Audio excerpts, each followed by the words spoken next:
All right, so the goal of this lesson is to focus on testing a register endpoint. Remember in our previous lesson, what we did was to create this basic endpoint slash auth slash register slash, right? And then we pass in all of the inputs, which is more of the payload.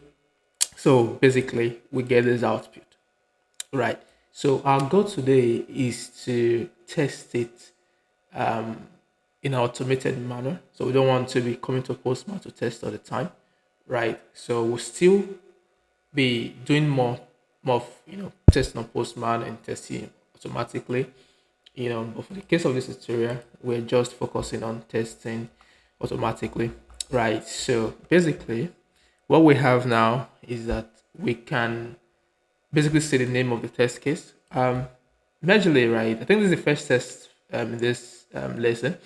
So what we are using chat to assert some of our claims, right? So whenever you say expect within the test cases, just know that chai that's coming from chai exactly can do something like expect a particular request of body dot email dot to equal a particular email, right? So these are ways you basically track if your endpoint is running as necessary, right? So that's the essence of us using chai as our assertion library. And then there's actually an important cheat sheet for chai. So you can go to this website, this devint.io, and then you see all of this. Pretty much this is all you need to be able to test with chai. So you can actually see on the right hand side, if you are using a built-in syntax, right? So you basically can use any of this, which we'll be using in this tutorial, right? So you can use any of these particular specifications, right? So, and then after this, we then use Supertest. Supertest to communicate with the API. So Supertest is just mainly a package that allows you make requests, like an actual request to your endpoint. So it is extremely important because we want to be making requests to this endpoint so we can get the response, right? So that's the essence of using the Supertest. And then we can go back to the test cases so we can go through them one after the other. So the very first thing we have here is the before block, right? So the before block, what it does now is that before this test starts running, before each of these your test cases start running, right? This is just one here. Do this first, right? So first of all, we want to drop the database.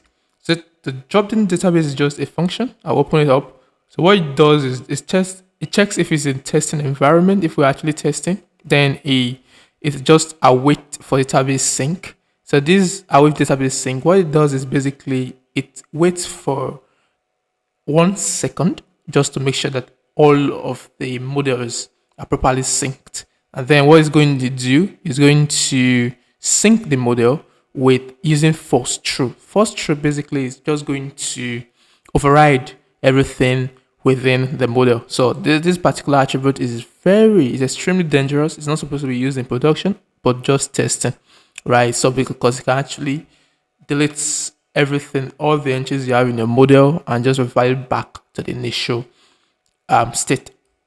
So we'll go back to our test. And then first of all, we want to create a user. So we need some sort of generators, right? And these generators now, we have the user generator. So we want to generate a user. And then if you notice in our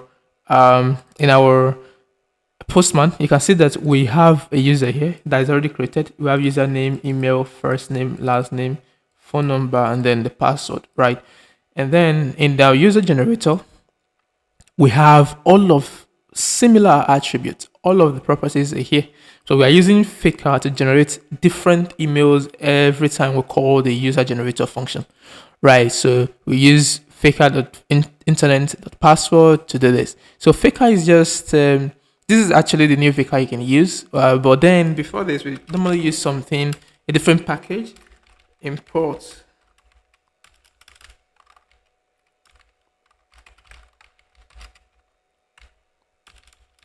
Faker from Faker.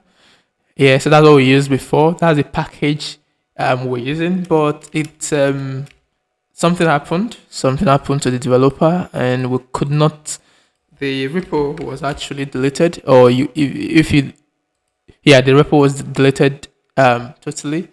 Yes, so there was nothing in the repo. So if you check the repo now, it says just empty. And then, so what we're now using is the new updated. So this is actually built off of the previous one, right? So we're using the Faker JS Dev, for our test cases. So it has a large library. You can take a look at any of this. So you can basically, you know, make use of it from that point. All right, so we're using that library now, and then we're using it to generate all these random stuffs. So go back to test, and then we have our user. So first of all, we want to check users should not be able to register with an invalid email address, right? So so what we are doing here is that we are spreading through the user, and then we want to change the email to invalid email. So notice we already have the email generated, the right email generated here. So, but what we're doing when you spread through it like this, when you specify an email, this email will vary what you already have. That means whatever you're having, we basically have this email, not the one that's coming from the user, right? So we want to check if the user should not be able to register with an invalid email address, with an invalid password, invalid first name, last name, email, and so on and so forth. So at the end of the day, we want to be able to check if we are getting the OTP ID and the user ID. Remember, in the Postman, right, basically have the user ID here and the OTP ID. This is actually the response from the data object, right? So you can see response.body.data, the OTP ID, response.body.data.user ID. So that's basically how you run tests like this, and it's just as simple as this. So we can actually go to our terminal to run it and see what we'll get in return. So we can basically do yarn test.